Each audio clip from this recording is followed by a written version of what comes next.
finally I bring to the channel one of the most requested topics, the video about the most enigmatic figure in the entire Red Dead 2 franchise, and perhaps in all games, the Strange Man. In this video, I will talk in 4 chapters about his entire appearance in the games and in great detail, ending with some theories about the man. Who is the Strange Man? Is he the devil? Is he God? Why does he lurk into John Marston's life? That's what we will find out in today's video, so watch until the end because I'm sure you won't regret it. So without further ado, let's get into the video. Despite the fact that the first Red Dead is a prequel and takes place 12 years before the second game, I chose to start this video by talking about it first, as it was the first time we had contact with it, the Strange Man. It all begins on the road between MacFarlane's ranch and the town of Armadillo when we encounter a mysterious figure gazing out at the valley. Despite his caricatured clothing resembling that of a magician, the man possesses formidable oratory skills. His mission is called I Know You, and as the cutscene unfolds, the man proves to know John Marston. Do you remember Hattie McCourt's face? Who? She was a girl Dutch Vanderlyn shot in the head on that raid on the ferry a few years back. Same one you got shot on. Pretty girl, until her eye was hanging out by a thread of tendon and her brain was plastered over a wall. Not really. Then why would you remember me, friend? You've forgotten far more important people than me.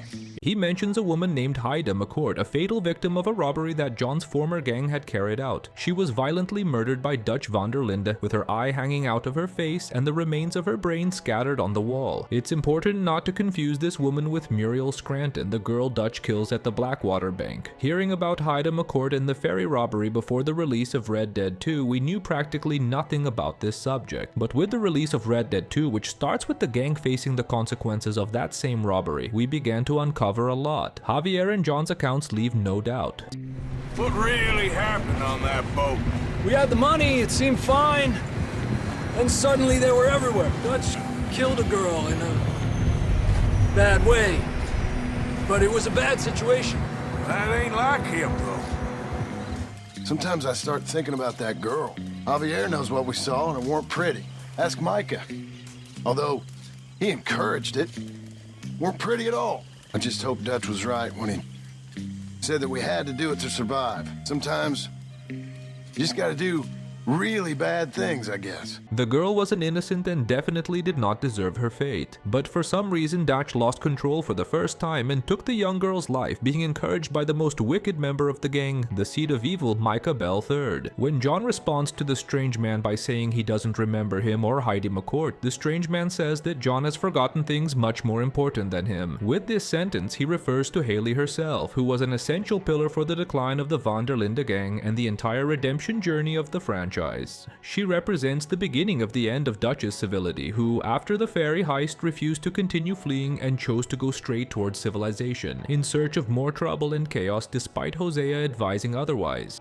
At the end of the cutscene, the Strange Man gives us an honor mission where we have to choose between taking a good or bad action. In this case, it's about encouraging or not a man to betray his wife. His missions revolve around this theme, making the player make decisions about what is right or wrong. The only difference these choices make is in the Strange Man's own missions, changing some dialogue lines in future encounters. The second encounter takes place sometime later during John Marston's journey in Mexico. We find the Strange Man next to a campfire, soaking in the atmosphere in the company of his donkey. In one of the dialogues, he exposes an irony to John about his sense of right and wrong. But why are you faithful to your wife if you pay a man to sleep with whores? You kill people so easily, yet you respect the vows of marriage. That's very curious. I'll let the appropriate authorities judge my morality, friend. Yes, you will. And they shall. Anyway. And by responding that he will let the authorities judge his actions, the mysterious man seals this affirmation of John's in a way that only someone who knows the future could do. In this mission, we have to make the choice to help or rob Mother Superior Calderon, the same nun who crosses paths with Arthur Morgan 12 years earlier during the Red Dead 2 storyline. After the encounter in Mexico, we arrive at the third and fateful meeting, which this time takes place at Beecher's Hope, when John encounters the man at the top of the hill overlooking his property. This time, John is much less patient with the man's mysterious and ambiguous words, ordering him to tell him where he knows him from. And it's no wonder, right? The mysterious man simply found his home and is putting his family at risk. What's your name? You know, it's the darndest thing. I can't remember. Tell me your damn name and where you know me from. Well, I know you from Mexico. I know you from back out west. Hell, I know you from all over.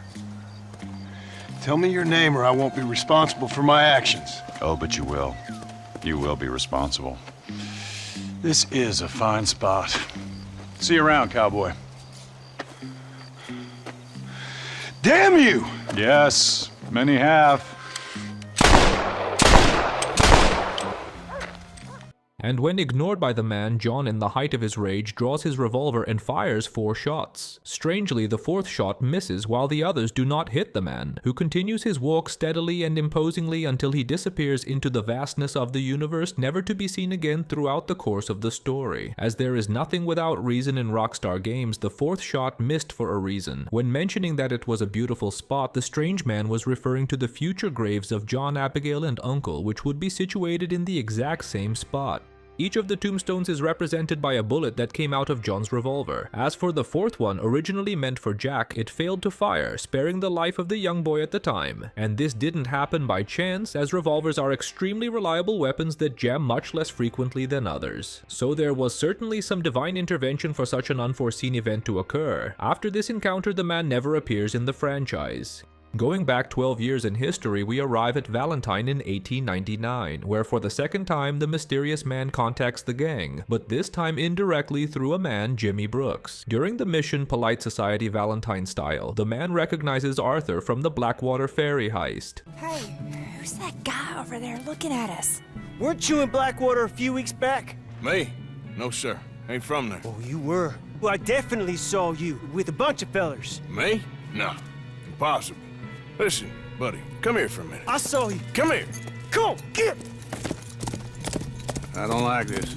Me neither. Yep. And after a brief chase, we have the option to spare or not the man's life. This is a matter of honor, and although it doesn't affect the story, something happens in a specific location in free roam depending on your choice, around the mysterious swamp of Lagras. Upon arriving at the location, we will come across one of the most mysterious facilities in the entire franchise. It already starts strange when the cabin owner has pet alligators, or at least had, so you start to imagine the kind of things you will find inside. Many exotic items, mysterious scriptures on the walls, and finally a mysterious painting canvas easel storing a very caricatured work, which at first glance seems incomplete. In a corner of the cabin we can find a poem about the quiet Jimmy Brooks, the man from Blackwater, of which Arthur needs to make a choice about his fate. And depending on this choice, to kill the man or not, the poem changes, portraying Jimmy's fate with many rhymes and irony, and depending on your choice, Jimmy never appears in the story again.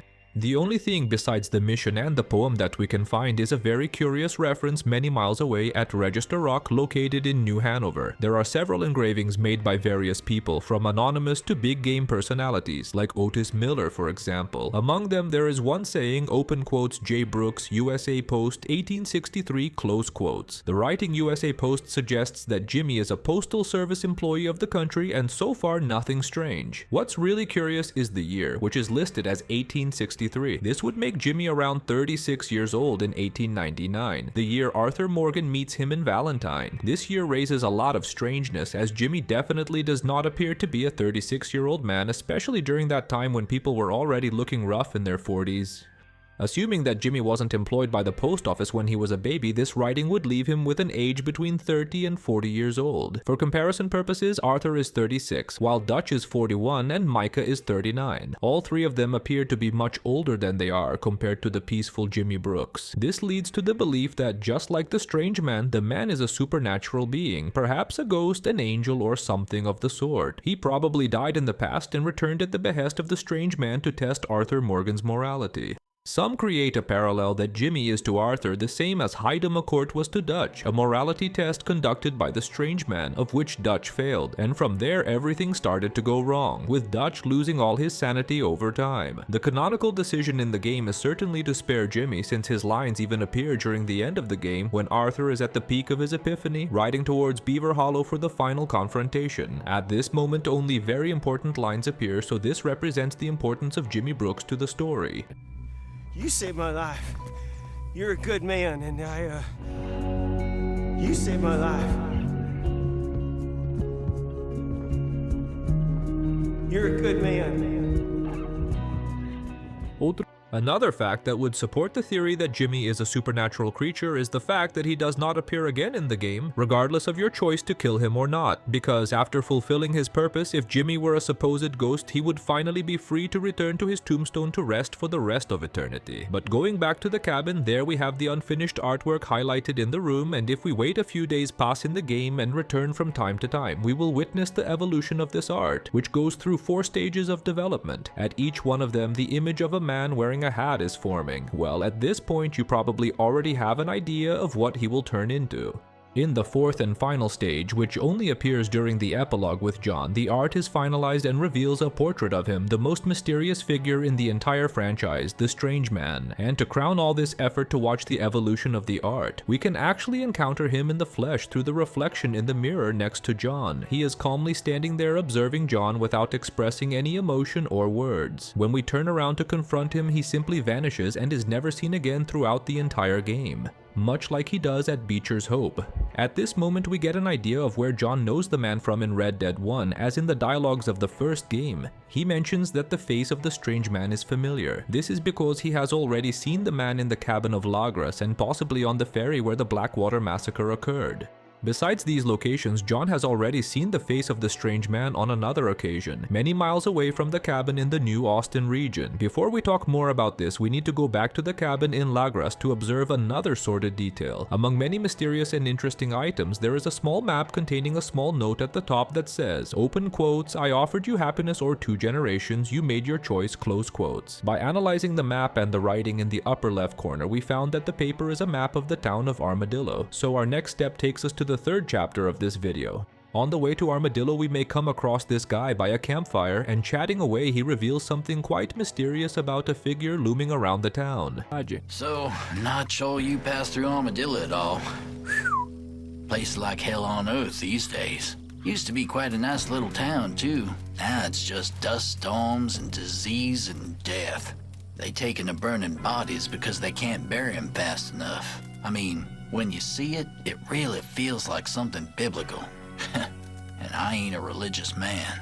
I certainly ain't never read the Bible on account of me not reading and all, but for a place to turn like that, so bad and so fast, you can't help but thinking, this can't be of natural causes. Folk there are calling it a curse, and I ain't a superstitious man, but it's hard not to see it any other way. They're saying this figure appears sometimes there in the distance, black suit and big top hat, then disappears. Shadowy, like he ain't of this mortal realm. The Reaper and his Sunday best. Maybe they're being punished for sins or something, I don't know. I got enough sins on my tally to figure I'm gonna stay well away from there. And I ain't a betting man, but I'd put my money on this. Way things are, won't be long before Tumbleweed is the only town left in these parts, and there won't be nothing in Armadillo but ghosts. Well, while I still got my health, guess I should get some work done. By the description, you can already imagine who he was talking about. But continuing our journey as we arrive in town, we will be faced with a rather shocking fact. It is very different from what we knew in 1907, which was full of life and color. Now it is in shambles, completely abandoned and going through a major cholera outbreak. The few people who remain are very sick, dying and living a true death sentence. The casualties are so many that the bodies are not even buried, but rather incinerated in piles to reduce the chances of further infections. Although everyone is very ill, there is one person who exudes robust health. She is the target of much disdain from the other residents of the town, who always refer to her in a negative way. One of these people is this stranger in the saloon. Beer and whiskey's about the only thing left that's safe to drink in this town. I should warn you, I'm sick, but so is pretty much everyone else around here, apart from that son of a bitch who runs the general store. That might be the cruelest irony of them all. Cholera's a horrible business, mister. I wouldn't stay around here any longer than you need to, especially if you got loved ones expecting you home. Anyway, sorry to be a misery, friend. A few more drinks and I'll have a smile on my face again. He was talking about Hebert Moon, the controversial owner of the general store. You must remember him from Red Dead 1, including that pathetic cutscene in Undead Nightmare, where he reveals himself to be a huge racist, anti-Semitic, xenophobic, sexist, and all the prejudices you can imagine. Have you ever met a Jewish person? Thankfully not. Or a British Catholic homosexual? Not in my store. Alencia, besides being the only healthy one in town, he has a unique picture frame in his store displaying none other than himself, the Top Hat Man. Who's that? I don't know. It's just a little portrait somebody gave me once. I always quite liked it. Why? No reason. Just seemed familiar. Anyway. Now we have discovered something very relevant, a second person who, along with Jimmy Brooks, has a relationship with the Strange Man. If we go back to La Grasse Swamp where the cabin is located, we can further analyze the writings on the walls. Among them, there is a specific one saying, open quotes, "The moon will shine on in the darkness," which in a direct translation would be something like, "The moon will shine in the darkness." Moon, which also means moon, is the last name of the owner of the Armadillo General Store, so this phrase would be referring to him. Another connection is the writing on the city map that says, open quotes, "I offered you happiness," or 2 generations, you made your choice, close quotes. But what is the connection of these two factors with Herbert Moon? Looking at it in isolation, it really seems kind of vague, but everything comes together if we do a favor for society, pulling out John's revolver and shooting the man. This way it will be possible to loot his body and discover a letter written by none other than Herberta Moon, the man's daughter. In the letter, written in a sorrowful tone, the woman asks for forgiveness for staining the family's bloodline, as she married a Jewish man and is expecting a child with him. As all the game lore indicates, Herbert Moon is highly anti-Semitic and surely was furious with his daughter for being involved with a Jew. In the letter, she even begs her father not to cut her off from the family. But the interesting part is at the end of the letter, when she says that she prays daily for the God her father believes in all his infinite wisdom, to make him see that she and her husband are not the filthy sinners that Herbert Moon believes them to be. The interesting thing here is the God terminology used by Herberta. This makes it clear what the figure of the strange man represents to Herbert Moon. Why would he have a photo of the mysterious man who hovers around the sit in full view of everyone on a shelf just behind the counter? They have a relationship, but above all, they have a deal. The strange man, under unknown circumstances, made a proposal to Herbert, offering him either happiness or 2 generations. Herbert Moon made his choice, opting for 2 generations. With this decision, he gave up his happiness as his daughter gave him 2 generations with a grandson, but with the caveat of having done this with a Jew. This means that his grandson has Jewish blood pulsing through his veins. And driven by all the prejudice and anti-Semitism of the grandfather, it is likely that he will never love his grandson, nor forgive his daughter. As a consequence of this agreement, Herbert Moon gained immunity against the cholera outbreak in Armadillo. See that no-good Herbert Moon? Caught him moving a corpse out of the street by hand. A day later, he's fine as if nothing happened. I believe this is a consequence of him giving up on his happiness, because how could he live with this outcome, being infected by cholera and dying shortly after? So this could be the explanation for the man being the only healthy one in the city. In fact, the cholera outbreak itself could be one of the consequences condemning him to unhappiness, since with the whole situation in the city, he's practically not selling anything, unable to thrive in business. And as Roberta says in her letter, Herbert Moon considers that, among other things, selling groceries is the best vocation. So the decline of the city's economy was certainly a hard blow to Herbert Moon. Well, I could go on for a while talking about the Armadillo, the strange man, Herbert Moon, and everything that involves the city, including the mysterious death of Herbert Moon's brother, which according to the evidence was murdered by his own brother. But talking about that would take too long in this video, leaving aside the main point, which leads us to the 4th and final chapter of this video. Arriving at the central topic of this video, we will discuss the main theories about who the strange man is. Some believe he is God, others believe he is the devil, but I will set aside those theories to address 2 others that not only go against the common sense but are also supported by some very consistent elements. The first theory was supposedly created by the user Basketball Juice on Reddit. He claims that the strange man would be Cain, one of the sons of Adam and Eve, along with Abel. Some of you may know the story, but in summary, driven by envy, Cain committed the first known homicide in human history, cowardly taking the life of his brother Abel, and feeling the absence of Abel, God questioned Cain about his whereabouts. In a response full of egocentrism, Cain stated that he did not know his whereabouts because he was not, quote, his brother's keeper, end quote. In all his wisdom, God knew that Cain was the perpetrator of the crime. Moved by this, and also by Cain's provocative response, God condemned him to wander the earth for all eternity, with a mark so that everyone would recognize him. This mark also provides Cain with a sort of divine protection, preventing anyone from harming him, being condemned to a vengeance multiplied by 7. If you take a picture of the strange man's cabin, you will notice that it will be named Serial Killer on the social club. So this corroborates his mark left by God, that he is a killer. In fact, it's because of this mark that John would have recognized the strange man, even though he had never seen him before. Another factor supporting the theory is that the strange man appears to be a wise man, with a lot of life experience despite his not-so-old appearance. The explanation for this could be that he is Cain, having been alive since before Noah's flood. He would have gained this experience from all his years wandering through humanity as a consequence of his punishment of eternal life. With the concern that Cain would be murdered in revenge since he would be recognized by everyone, God provided him with immunity, which not only protected him but also would apply a vengeance multiplied by 7 on his attacker. In his last encounter with the strange man, John demands that he reveals his name. Otherwise, he wouldn't be responsible for his actions. In response, the strange man says that he would be responsible. This would be a reference to his curse and John Marston's fate. Another interesting line of dialogue is when John reaches the peak of his anger, cursing the strange man with the words "damn you," something like "cursed be." In response, the strange man replies that many have already done that, many have condemned him, many have cursed him, so this would be another reference to his punishment applied by God. Right after these dialogues, John draws his gun and shoots 3 times. Strangely, none of the shots harm the man. On the contrary, he is unharmed and disappears. The curious thing here is the number of shots fired by John, 3, a number that, when multiplied by 7, results in 21, the number of times John was shot by the army. So this would be John's punishment for trying to hurt Cain, a revenge multiplied by 7 as decreed by God many years ago. Look, I don't know about you guys, but I find this theory simply mind-blowing, full of very consistent facts. Without a shadow of a doubt, it is one of my favorites.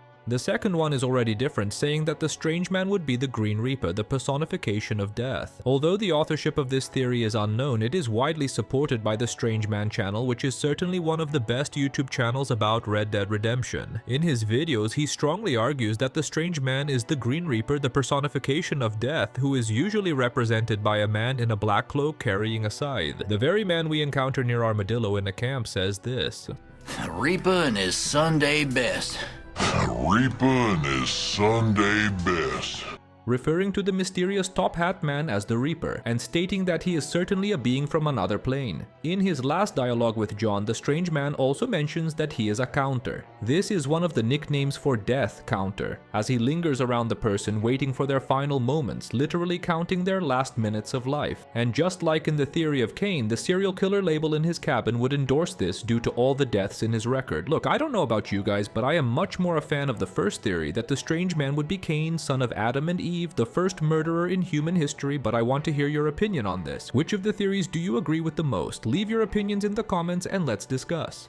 And that was today's video, guys. I hope you enjoyed me addressing this topic that is highly requested. If you liked it, you know what to do. Subscribe to the channel. In this video, I didn't go into much detail about the strange man's cabin, about the curse of Valentine, so you can expect videos dedicated to these themes that will be as extensive and deep as this one, where I tried to focus more on the figure of the strange man and who he is. Meanwhile, there are videos on the channel with the complete lore of the Abirdin family, which is way more bizarre than you can imagine. By clicking here next to the yellow arrow, you will be redirected to this video that was very well done and covers all the interaction possibilities besides solving the mystery definitively. And that's it, folks. Hope you enjoy and see you in the next video. Take care and see you later.